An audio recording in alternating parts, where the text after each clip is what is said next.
We've been in this camper now for about 11 months, 10 or 11 months, and that's full-time heavy use. So compared to a regular user of a four-wheel camper, this is equivalent to probably, even for like a heavy non-full-time user who would use it like every weekend. So this is 3 times the amount of use like a heavy, extreme non-full-time user would have. I think that's for a couple too. That's for a couple. Kids, and then that's even. And add the number of miles that we've done, Yeah. that might be even more. But what's interesting then is, and you can kind of gauge, so for a casual user who uses it maybe a dozen times a year, let's say on the higher end, because somebody who buys this trailer or this camper is probably going to use it a little bit more than a trailer because it's easier to use. You can have it always mounted on your truck. On the high end, 3 years, we have about 3 years worth of use from a heavy non-full-time user. 2 on the low end, maybe like 7 to 10 years, you would spend the equivalent amount of nights that we have in here. So I want to give you guys an idea how this thing has kind of worn after this kind of heavy use that we've had. So I'm going to start with the outside. We'll start from the back. Sure. Okay.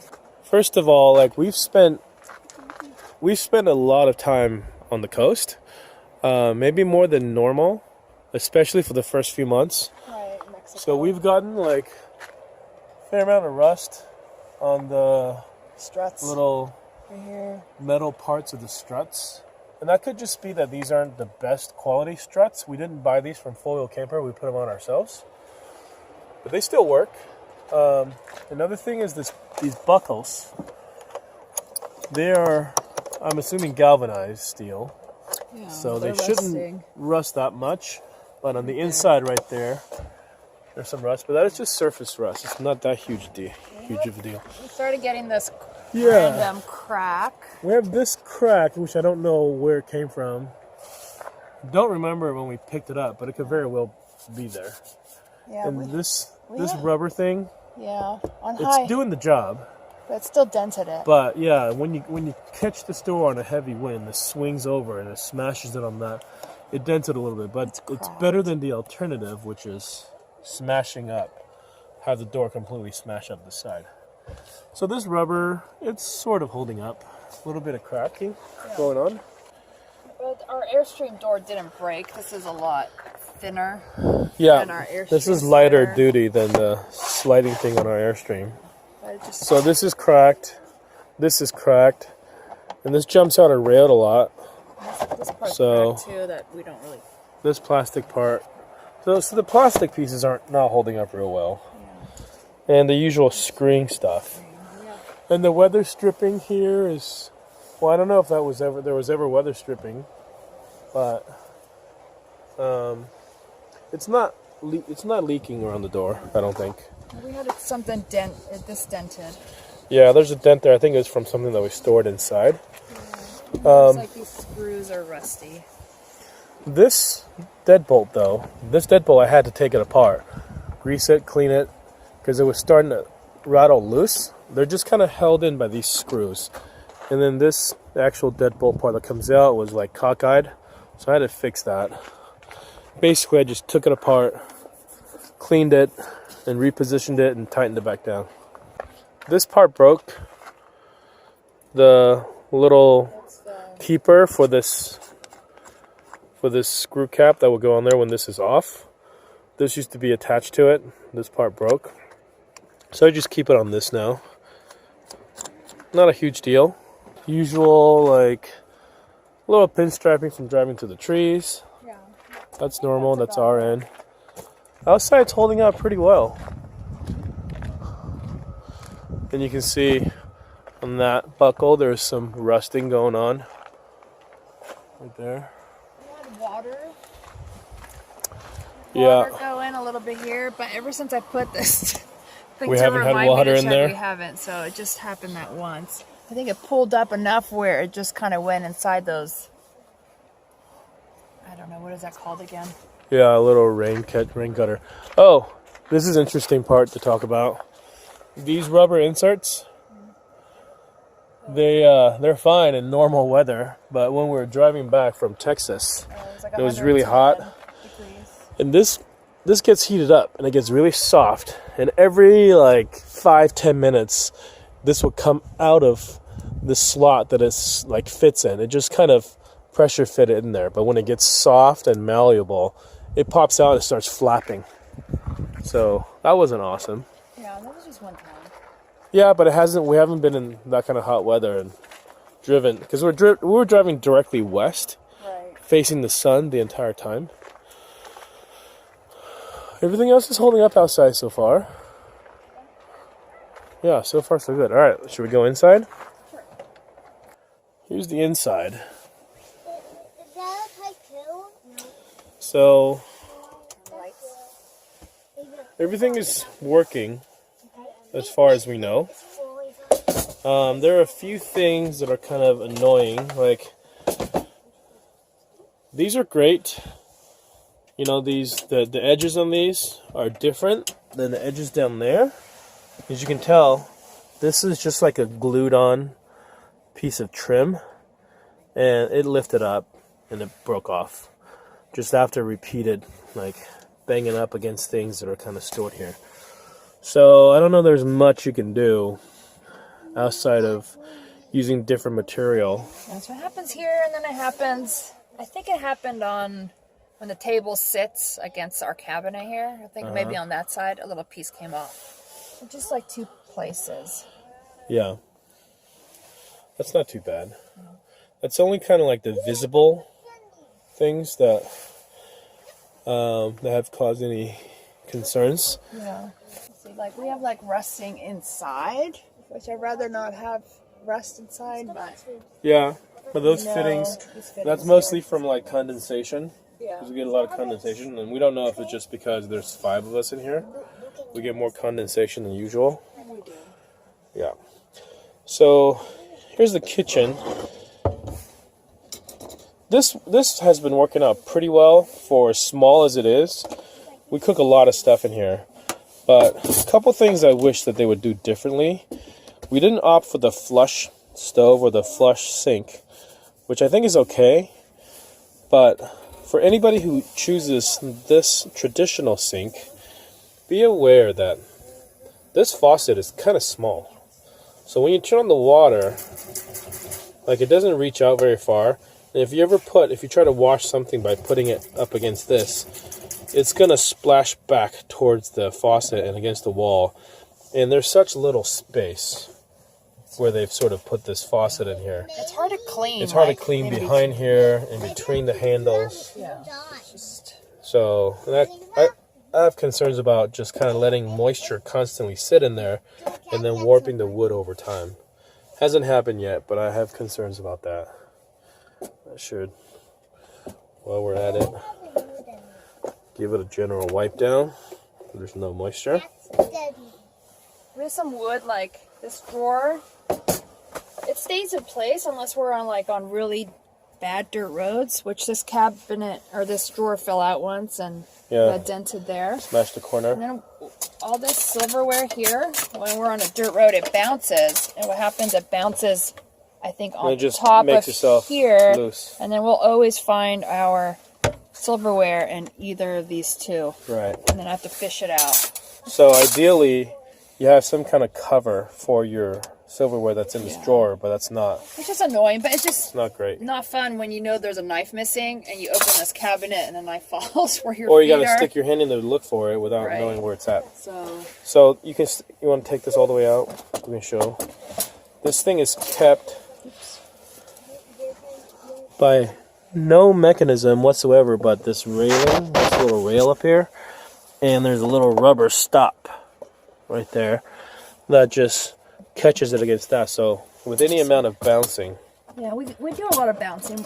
Go on more dirt road, off-roading more than most people. Well, I mean, this thing's supposed to be made for four-wheeling, right? It's called Four Wheel Camper.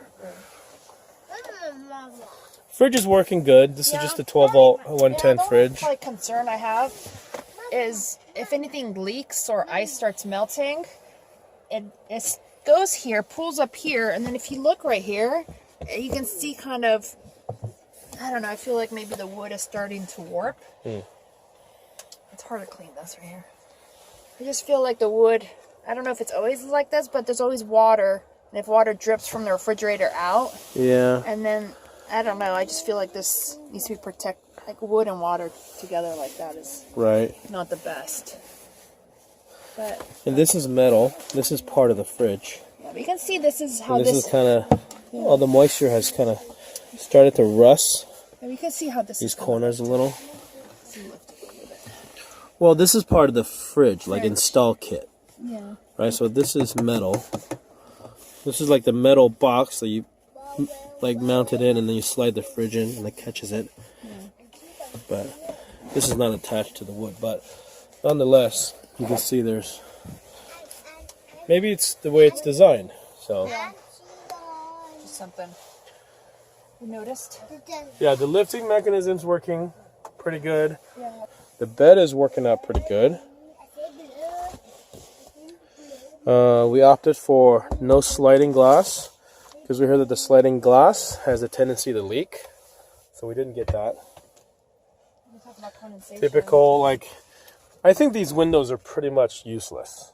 Yeah, we never use them. We never use them, and I think they just have to be here, this side and that side, for safety reasons, because I think one of these is the escape window. You can open these, but we never do. But even though we never use it, like the screen has more or less just worked itself loose over time. So I say these windows are useless because if you have it set up as a dinette, your dinette seat is blocking the window. And you've got it set up as a bed, your pillow's right up against it. So if anything, they just kind of, you know, they lose a little bit of insulating value by having them being windows and not walls. All right, so because we have a lot of condensation, they kind of all build up on the fabric. It starts here, you can see. There's a little bit of condensation going on already there. Just because, maybe on this side, because there's a lot more cooking going on. No, on that side too. Look at on the corners. Oh yeah, right, you can see, maybe you can see all the drops of water building up there. Because this is like, underneath right here is the aluminum, part of the aluminum framing. So the frame of the roof, made of like square aluminum tubing. It's there, it's under every one of these wooden like pieces. So, and then between here is just foam, like basically like a rigid insulation foam. And it'll get, water will beat up on these pieces of wood all the way along. Water will beat up on the fabric, and we try to kind of wipe them off a lot every time we see it, just to get rid of some of the condensation buildup. It'll beat up right here, but the most troubling is that it will beat up behind these boards, and we can't really get to them. Yeah. And every time we drop, all that condensation is built up back there, just basically gets flushed down, and then it like leaks through the bottom. Not so much of a problem here as it is over there on the other side. That's where all the kids' pillows are there. So every time we drop the top, the boards fold, and then all the water behind there just comes down and just soaks into their pillows. So Or even the walls, it'll eventually drip, which the water gets caught here, but then it soaks into, you know, that sleeping bag, that blanket. On the side, basically all the way along the perimeter. Anywhere where there's something to soak into, when it drips, it'll soak. But I don't think there's much you can do, though, condensation-wise, short of running a dehumidifier, which there's no room for that here.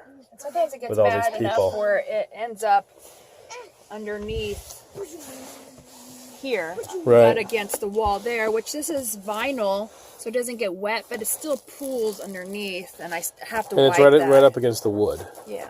Just plain plywood over No, there. it's the white. It's a Oh, white it has a laminate. laminate wood. So it doesn't damage it, but... It could. And there's more like this carpeting.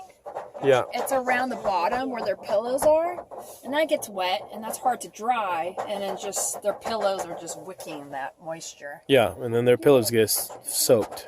Yeah. Feels like something's leaking, but maybe it's not. Maybe it's just all the condensation. Especially when the rain's going to start later today, these walls will immediately, the condensation will get bad. Yeah.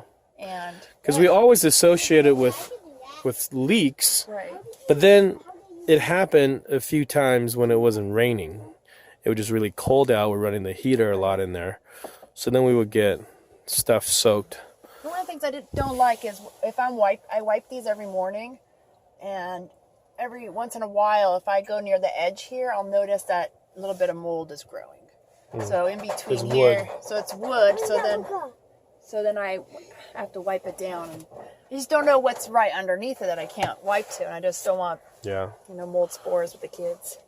But yeah, I don't know what they can do. Use different material. I don't know. Use maybe like polyethylene composite instead of wood. I mean, this, we had a level of condensation problems in the Airstream too. It just was metal, so we didn't. Yeah, it was really all worry. all aluminum. You don't have to Aluminum. think about it. Right. And it's not as severe as it is here. Oh, we're in a smaller space. So the battery compartment, this has basically just worked itself off. So this at one point has 4 screws that went through, and then it was screwed in to these 4 holes to kind of box the battery in like that, right? And for some reason, these nylon straps was under it, so this was like inside it like that.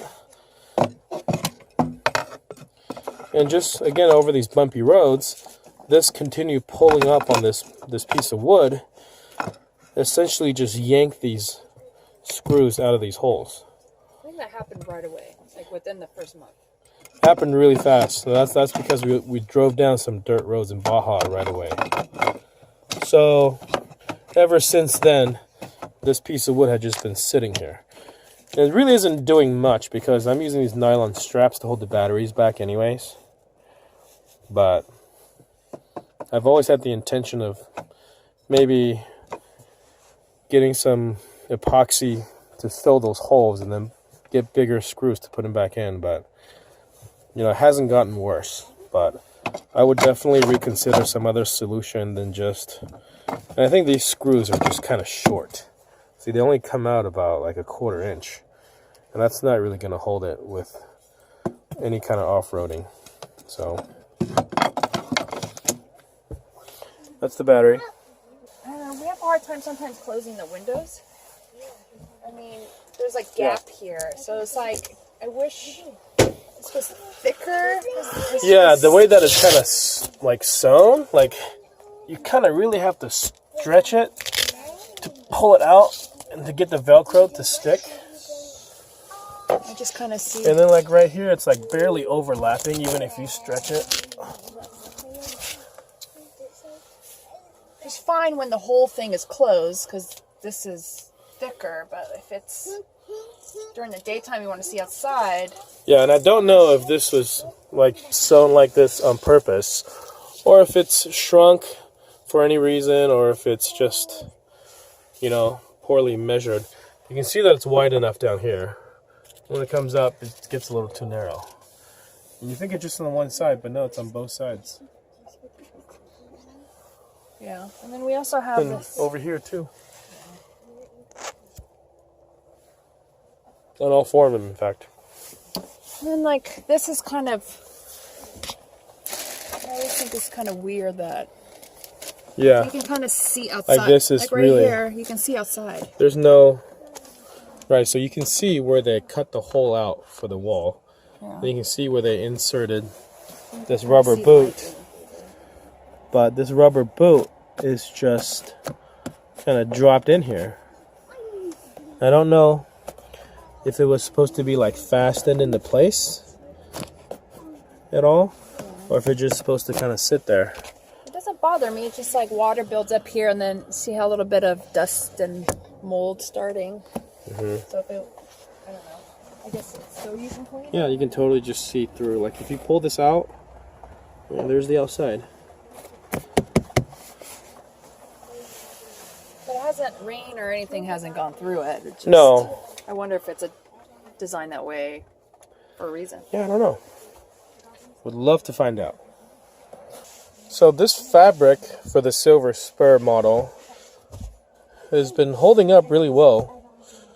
We sleep on it every night, and we convert it to a dinette probably 10% of the time, or less even.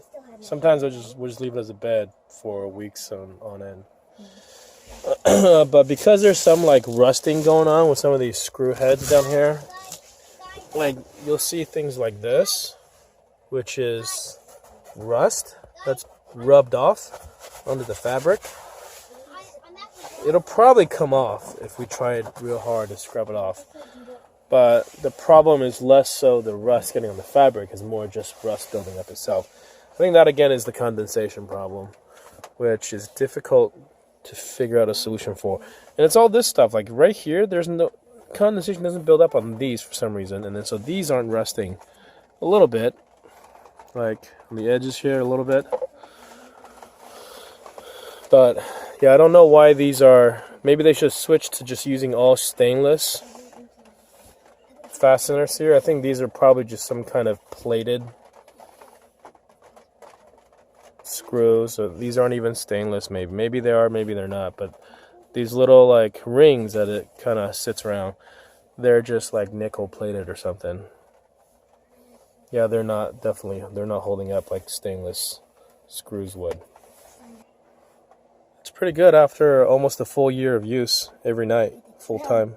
Even with these things that are there's some that we pointed out, it's still an awesome camper, and we still feel like we made the right choice. Yeah, I don't think there's going to be a camper out there that can kind of endure this level of use without having any issues. Right. But knowing how much we use it and how much continuous use this has had without any breaks, basically. And the only time when we haven't slept in here is for about 3 weeks. We rented an Airbnb in Mexico. We didn't sleep in here. And for maybe 2 or 3 times, we would go into a hotel for like a weekend. So cumulatively speaking, in the last 11 months, we probably spent 10 plus months in here. Yeah. So it's holding up good. Still a thumbs up for 4 wheel campers. Thumbs up